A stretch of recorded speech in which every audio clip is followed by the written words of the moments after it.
Zen, welcome to Food Integrity Now. Thank you, Carol. It's great to be here with you and your listeners. Oh, I'm so excited. And for our listeners, you also get to see us today. So it's kind of exciting. This is my first video show, which I'm going to be doing more of. So today we have Zen Honeycutt. Zen is the founder and director of Moms Across America, which is a nonprofit national coalition of unstoppable moms with the motto, Empowered Moms, Healthy Kids. Zen has been featured on CNN, The Dr. Oz Show, The Wall Street Journal, C-SPAN. Moms Across America has also been on Fox News, Reuters, ABC, and she is an international speaker, powerful leadership coach, and writer. Zen also has 3 boys who had allergies and autism symptoms, which greatly improved once she went GMO-free and organic. So we're going to be talking with Zen today about that and about her new book, which is entitled Unstoppable. There it is right there. Yes, thank you, Carol. It's great to be on today to be able to talk to you about this. Oh, I'm so excited. I love your book, as you know. Thank you. So let's just dive right in. So you started Moms Across America a little over 5 years ago? Yes. Yes, myself and a group of greatly supportive people from all across the country, mostly from California. But yes, a little over 5 years ago. This coming July 4th will be our 6th parade. So we started just before the July 4th parades a little over 5 years ago. It's been a really exciting journey and adventure. That's awesome. And we're going to talk about the parades a little later on because I want to let our listeners know about that. And one of the things that really inspired me about your story is, can you just briefly tell us why you started Moms Across America, why you started Moms Across America? I love your story. Yeah, thank you. Well, there's many things that it led up to. I'm not sure if I'm going to share the part that you want me to share, but I will share that there was a moment when I was volunteering at the back of the room during the Prop 37 GMO labeling initiative. I was sitting in the back of the room and there was a volunteer organizer that was at the front of the room acknowledging everyone. We didn't know whether we had won yet or not. It was, the presidential election. There was a lot going on. But as she was acknowledging people, I started to think, I helped out. I passed out flyers at the farmer's market, but I just noticed that she was in the front of the room and I was in the back of the room. And I realized that I hadn't taken on leadership. Now, nothing wrong with that, right? We need a lot of helpers to pass out flyers.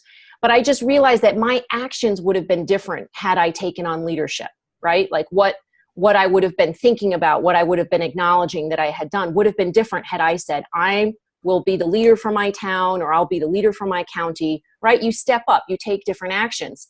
And so I started to wonder, what if I did take on leadership? What would that look like?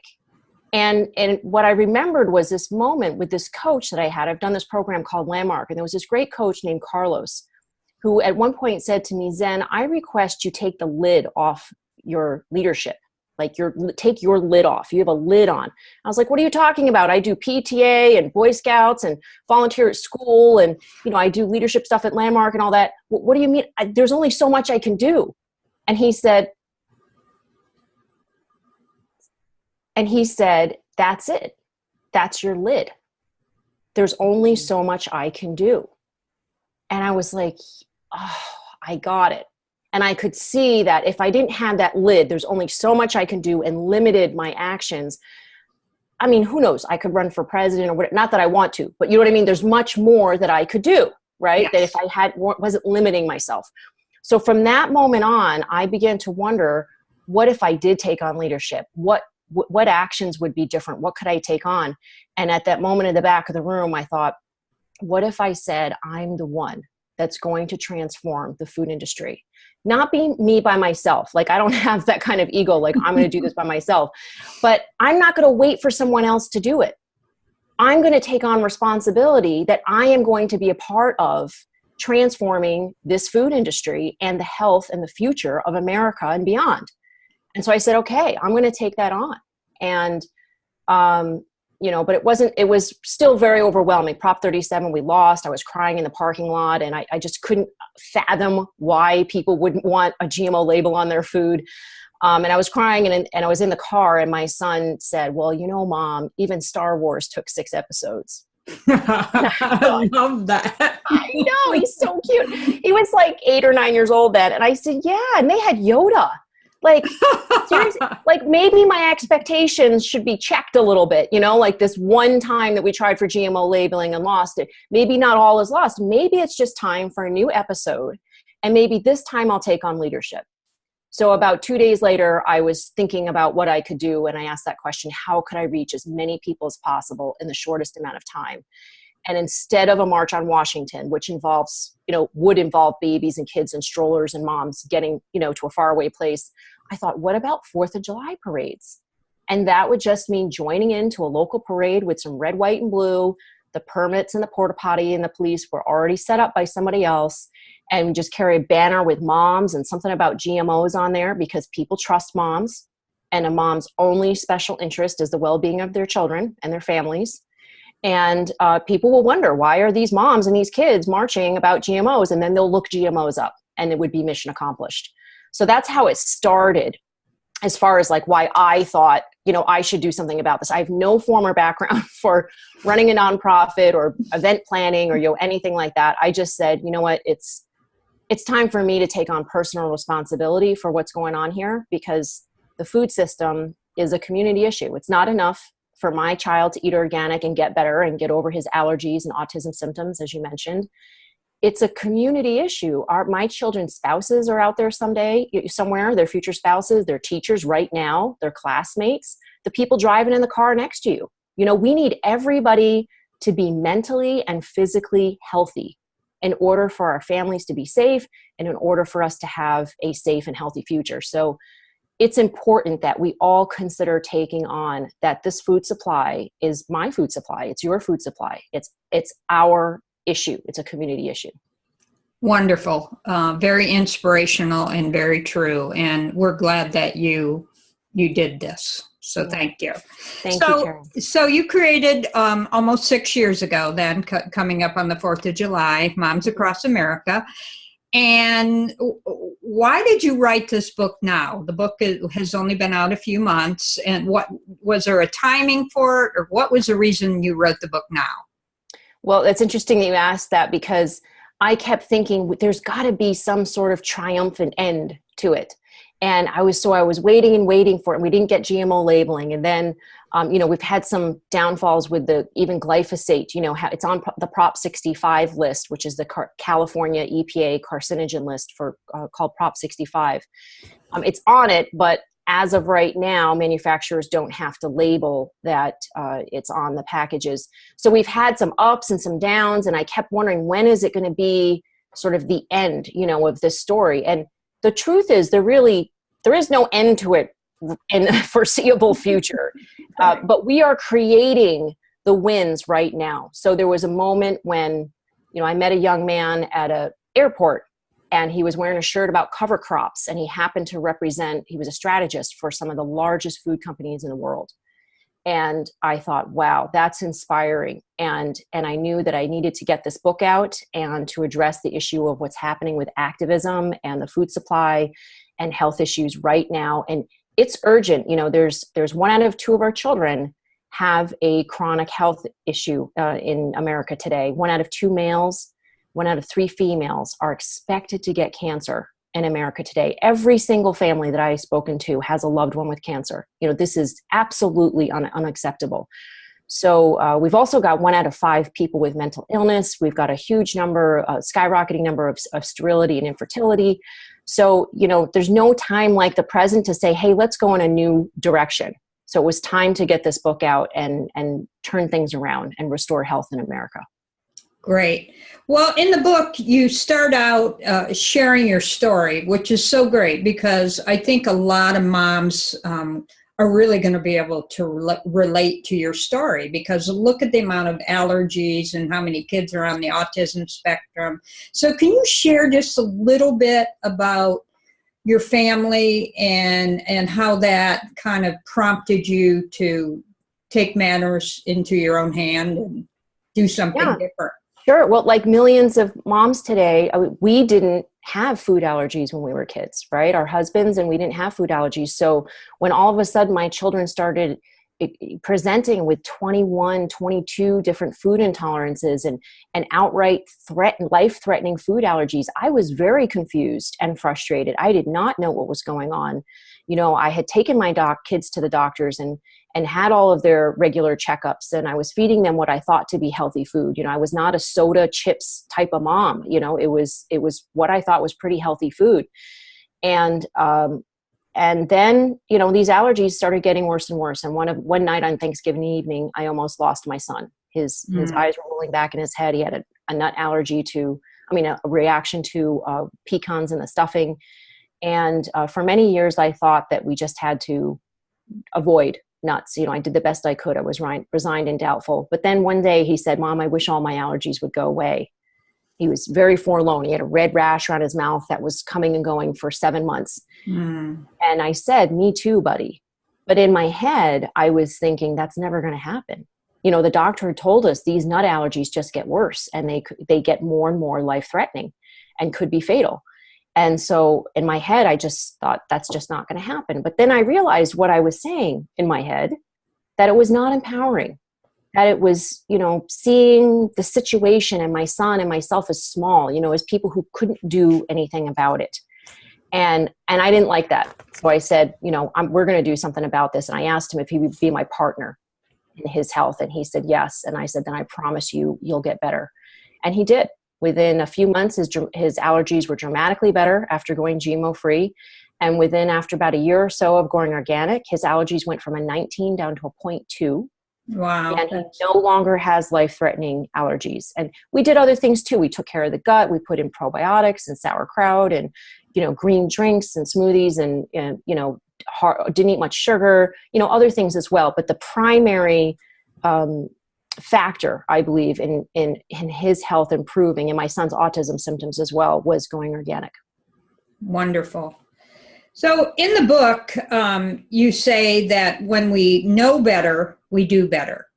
And once we know about the existence of GMOs and glyphosate, that's really important.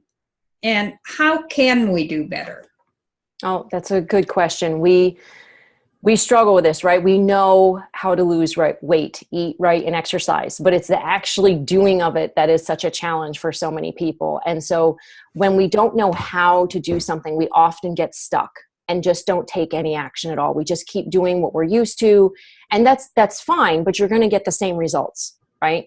So what I encourage people to do is to set aside that, like, I don't know how, and to just start taking one step. And in that moment, you ask yourself, what action can I take right now, right? So if you're grocery shopping, that action will be to reach towards the organic food instead of the traditional, you know, conventional food that you normally buy. Just try something new and try that organic brand. You know, the organic bread is very important to get.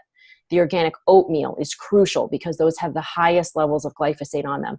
Organic corn and soy. Do you want to explain that just in case somebody doesn't understand that about why? Because they're not genetically modified oats. Sure. Yes. Right. So yeah, we want people to not only avoid GMOs, but to avoid foods that are sprayed with glyphosate. Glyphosate is the declared active chemical ingredient in Roundup. The majority of GMOs, 80%, are engineered to withstand Roundup. So you can pretty much guarantee that there's glyphosate on the majority of GMOs, but it's also on non-GMOs because they use it to spray a crop as a drying agent before harvest, especially wheat and oats and peas and beans, legumes, sugar, soy and corn, almost every type of grain out there, if it's not organic.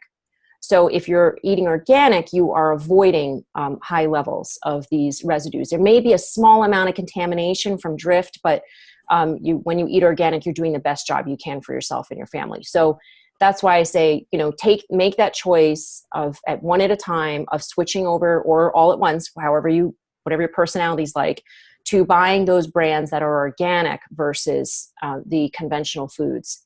And that will make a big step in reducing the toxic chemicals that you're exposing yourselves and the GMO form proteins to improve your health. So that's one thing that you can do. And other things you can do are to share with other people, like have an organic potluck movie night and invite people to come over and create some community for yourself. Because it's a tough transition to go through. I mean, I know for a very long time, we were not invited over friends' houses because they did not know what to feed us, right? So our life dramatically declined with the invitations of going over to other people's houses. So we just invite people to our house. We make it clear that it's an organic potluck.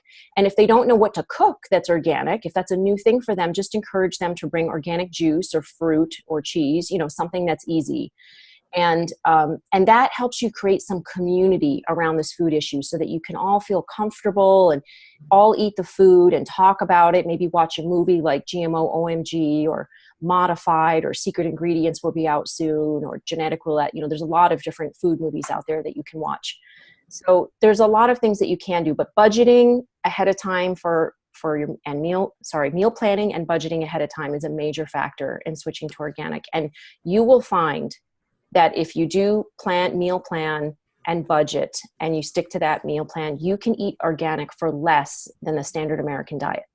Yeah, and you really address this in the book, and you even offer some advice and solutions for people who may think organic is too expensive to eat. And there are really ways to eat organic and not spend a ton of money.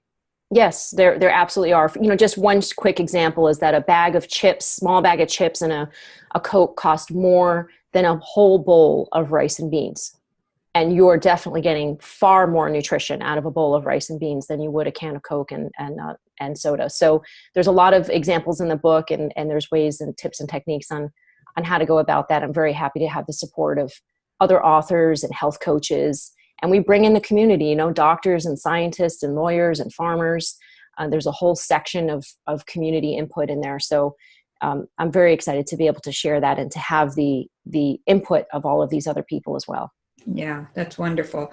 So I know I personally run into people all the time that don't know what a GMO is. And I'm always amazed. I would never be condescending and say, you don't believe, you don't know about that, but it's really important to assist people to raise awareness. And so do you have any suggestions in that area? And why don't people know? Yeah, it's a good question. It is still shocking to me, I have to say, and I feel the same way. And I don't respond in a way that can come off as condescending. I think it's a very important point that you brought up. There's so much social media out there that I see that says, like, get your head out of the sand, or wake up, or what's wrong with people. Sheeple and all of that. And I have to say, you will not win people over. They will not listen to you if you're making them wrong and you're insulting them. And you're frustrated and angry with them. I understand the frustration because you want people to know about this, and that comes from caring and commitment and from you. So I appreciate that when people are, worked up about it. But we got to be careful about how we communicate what we want people to hear. And so most often what I do is I carry around our flyers, and I'm sorry, I don't have a stack in front of them. Oh yeah, here's one right now. This is a really easy one just to keep in my purse. It's called Why Eat Organic. Yeah, I have those too. The people who have gotten this flyer have just raved about the imagery because it's all family friendly, and we talk about health and farming and economy and climate change in here.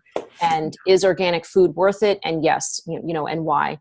So I carry these in my purse, and when I see people at a grocery store, buying, say, a whole bunch of conventional soy formula for their baby, I just can't help it. I pull this out and I say, excuse me, if you don't mind, I'd love to give you this flyer. This helped me an awful lot, and it might help you with your baby, right? You don't have to say anything else. You just give it to them, and they may be like, okay, or not. They may throw it away, but usually when it's about health and their child, they'll take a look at it.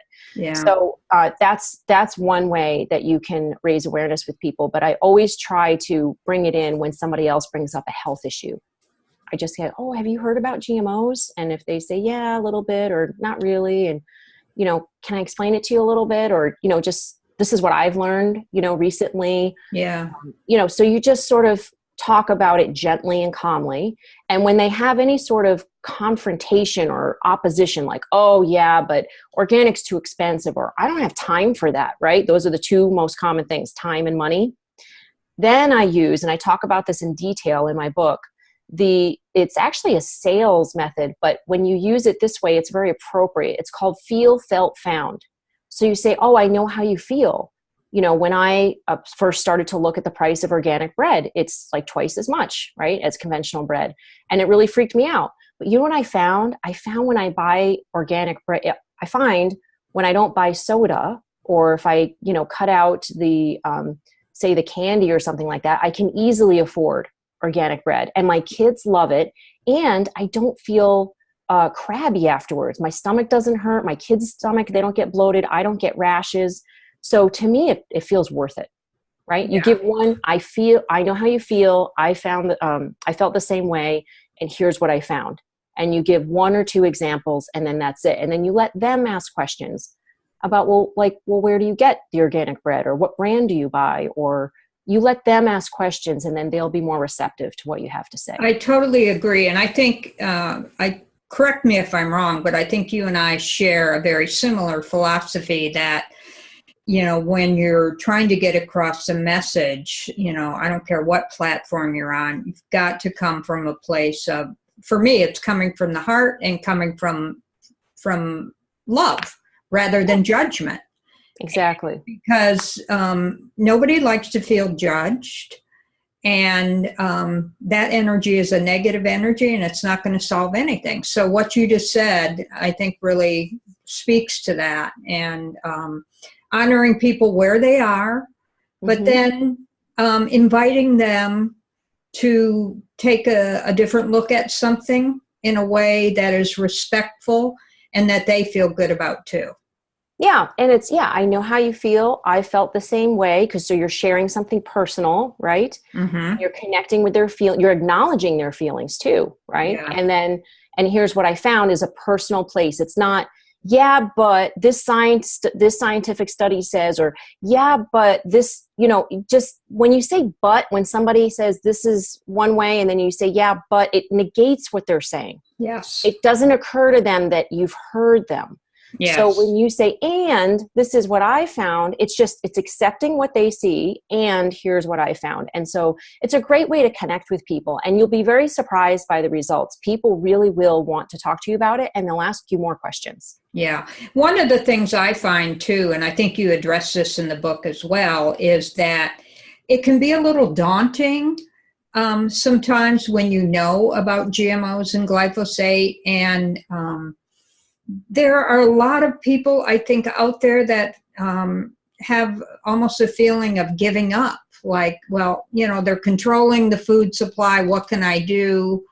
They're a big corporation. I'm just one person. How do you address that? Well, yeah, and I have addressed that in the book. I talk about going right up against the big corporations, right? I've spoken right at the Monsanto shareholder meeting down DuPont and with the heads of Syngenta, and for me, it is just asking myself, what action can I take, right, that will make a difference right now when I'm feeling down and depressed. And believe me, I do. I get just as upset as anybody else. But I see that being down and depressed and feeling futile about it doesn't help anything. And it certainly doesn't help my body. I will get more sick or upset or, run down and tired and all that if I do it. So I look to see what action can I take. And then I also love to get around other people that are doing great things, like check out somebody else's podcast or blog, or join into, like, if somebody's having an event, like maybe a Great American Write-In where they write letters. It's not something that I normally do, but somebody else organized. Oh, I'll go check that out. And then you get to be around other people who are taking action. They're excited, they're inspired, they're passionate about something, even if it's not what you're interested in. If they're passionate about fracking or they're passionate about animal rights, it's just cool to be around other people that are up to something and that are taking action. So I always try to reinvigorate myself by being around people that are up to something. And then acknowledging people is a great way to feel reinvigorated too, to find somebody to be grateful for, send them a thank you note. or acknowledge them on social media, make a little, we make graphics. So I make a little graphic and acknowledge like, yay, Lisa's getting Roundup out of her town, and celebrate her. It feels really good to celebrate people, and it reinvigorates not only you, but other people.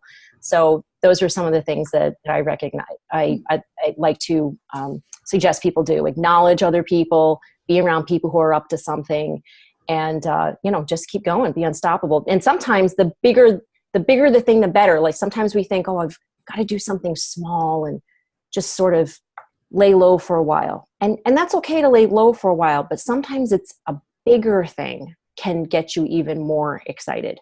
Yeah. And so just consider that as well, that sometimes maybe you just need to up your game a little. Yeah.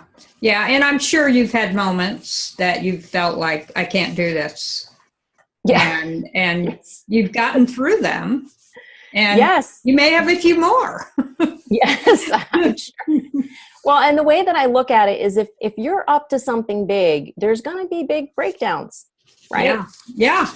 And so if I'm not having some breakdowns, if things are not going well, then maybe I'm not up to something that's big enough. Maybe I'm not playing a big enough game. My husband even said that to me at one point. I was crying when, after we lost Prop 37, and my local school principal didn't believe me about Monsanto. I gave him genetic roulette, and he said, I just don't believe a company could be that evil. But I do understand the pesticide thing. So he stopped allowing Roundup to be sprayed around the schools, but he didn't believe anything else. So I was very upset. And my husband said, Zen, this is one school across the street, and you're so upset about this, but they can't change the entire food industry. You're playing too small of a game. You need to play a bigger game. This is national. And I was like, oh, yeah, you're right. It's right. This one school district is not likely, or this one school is not likely to change the entire, because they get their food from the national food, system. Right. So I'm not saying give up on one individual school, because there are organizations like Turning Green that have switched over schools that have their own cafeteria, right? They have switched over their ability to provide mostly organic food to their students. But if sometimes you need to look at who's in charge, who makes the decisions, and play a bigger game. Yeah, that's wonderful. So Stephanie Senna, who is an MIT scientist, I really respect her. I've interviewed her, and I know you've interviewed her. She said about your book, it is arguably the best book available today on the topic of toxic foods and their effect on human health. That's a pretty great endorsement. And I know you're proud of the book, but what are some of the things you're most proud of about the book? Well, I really am most proud to be able to pull in a community. I mean, the people that contributed, I have to say, did so, mostly very quickly and very readily, and are very willing to support the book. And there's such a wide variety, of people, different backgrounds that are doing many different things. There's a farmer who mostly focuses on South America and educating farmers on how to switch over to, conventional food. There's, activist Pam Larry, who helped start Prop 37, and Vandana Shiva, and, many different scientists like Evangelos Valientos who wrote Poison Spring.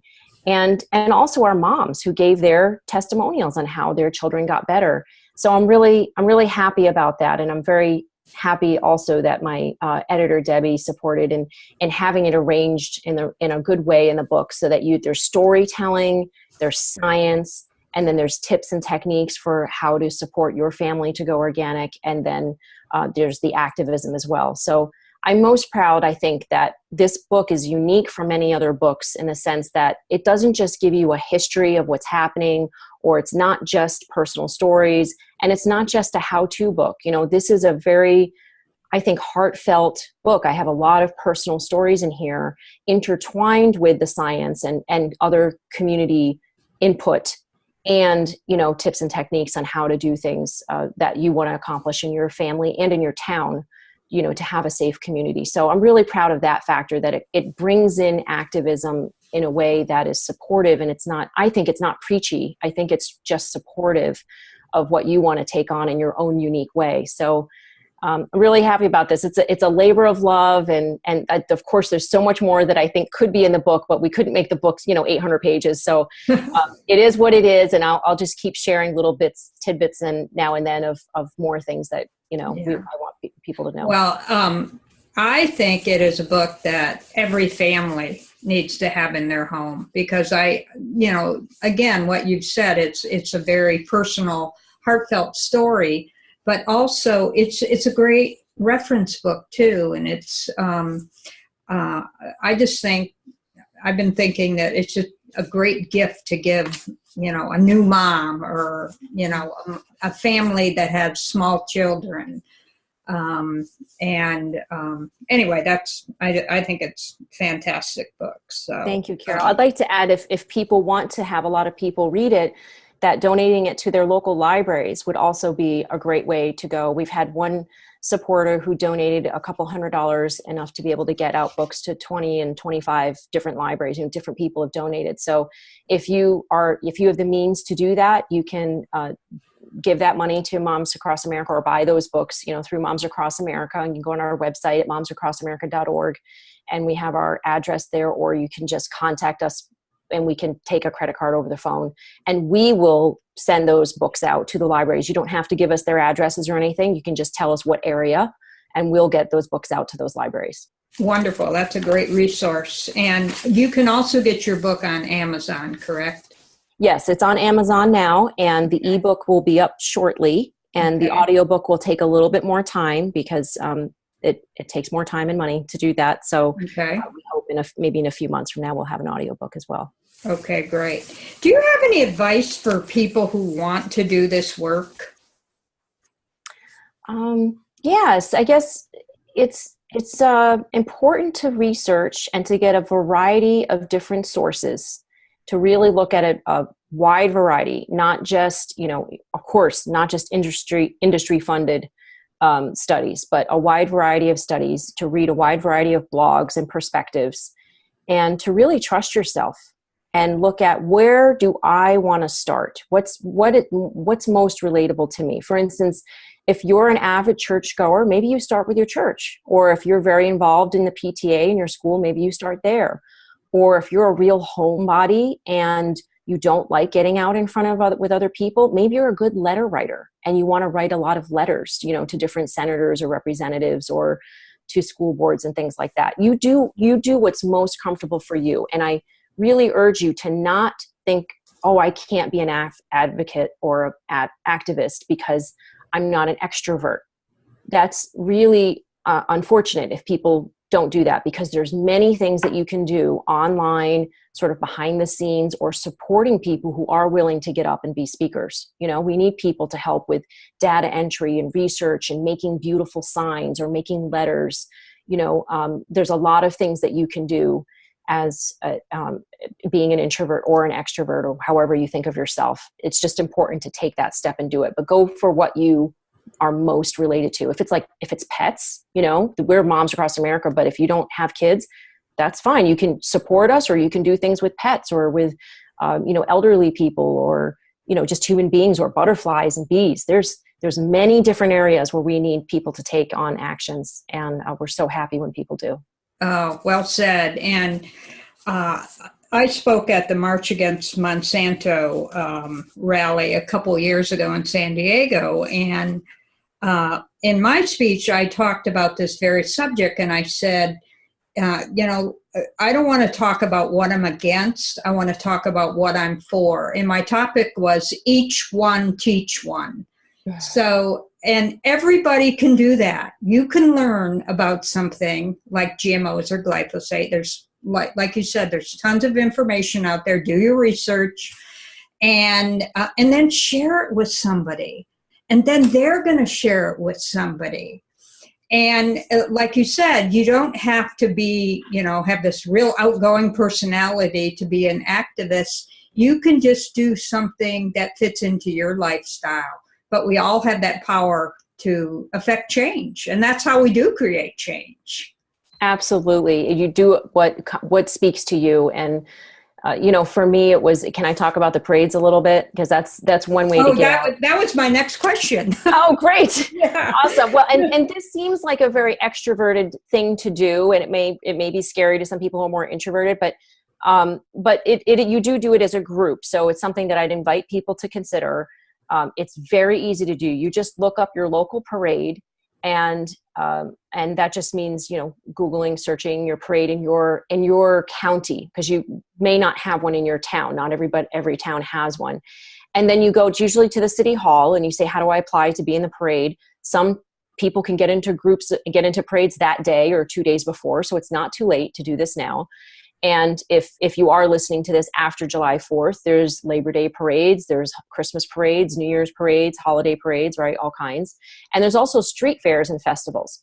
So the point is that it's a huge gathering of people. It's the people from your town and your neighborhoods all coming together in a family-friendly, fun, festive way on a patriotic day, and everybody's in a good mood. And all you're doing is walking in a parade with a banner that says Moms Across America, and this year it says Creating Healthy Communities. And we have the words organic, GMO-free, toxin-free, and health freedom for people who don't want, mandates. They don't want to be forced to have certain medical procedures, right? So we're encompassing all these different ways in which our kids are exposed to toxins and expressing that we would like to be, healthy, creating healthy communities together. So you just hold this banner, you walk in the parade, and if the parade allows you, you get to pass out flyers. And we will send you a free box of flyers worth up to almost $200. You just pay for shipping if you post your event on our page so that we know you're serious, right? We're not just going to send out free flyers to everybody. So we got to know you're serious. You're going to give these flyers out. And so you get a code, you get an email after you post the event. First, you go to momsacrossamerica.org. You go to events. You click on host your own. You post your event. And then you'll get an email from us with a free code to order your box from our material store. And so we are very excited to get these free materials out, thanks to our sponsors. And you pass these out in the parades, you'll give out 1,000 flyers in less than an hour. Yeah, I mean, very quickly. And especially if you have 2 or 3 kids on each side running around, passing out the flyers as you go. And people accept them, they're happy, they're grateful. And we have not ever seen one flyer on the floor, on the ground afterwards. People take these home with them. Awesome. And they read them. And you can reach thousands of people, 3,000 to 30,000 people in one parade in less than 2 hours. And it is fun. And I have to tell you, the cherry on top is that if you've gathered a group of activists, say 10 or 12 people, maybe just 4, whatever, but if you have a small group that's doing this, you're marching in the parade, you're going to realize that they're getting cheered. That activists are getting applauded and cheered for being in a parade. It's like, what? It's kind of mind-blowing because usually we're protesting and people are angry at us, right? Right. And so this is a very different paradigm. And people are like, yay, go moms, go kids, go dads. It's very fun and fulfilling and exciting. And when you see somebody look at it and be like, what's a GMO? You're like, yes, mission accomplished. Yeah. And it really does make a difference. And you could be saving lives because, I mean, let's face it, most of us have exhausted our friends on social media, letting them know about these issues. We need to reach new circles of people, and getting out into our 4th of July parades is a fantastic way to do that. And it's the only time of year when there's that many people in one place, in your local town. So, I mean, well, maybe there's more than one, but most towns only have one big parade. So you can go to different towns, different areas for different parades, or you can go to sporting events or street fairs or festivals. But whatever you do, get these flyers out, because every flyer that you hand to a person can help be a part of causing a $50 billion shift to organic. That's our goal. Yeah. And save lives. And save lives. Yep. Yeah. Which is, I mean, there's no doubt about it. You switch to organic, your health will improve. Your toxic burden will decrease. There's no question about that. So that's great. So it's momsacrossamerica.org. Yes. And the book is Unstoppable. Can you see that there? Am I? Yes. Yep. Okay. It's a wonderful book. I highly recommend it. So thank you, Zen, for being a guest on our show today. And you can get her book on Amazon or momsacrossamerica.org.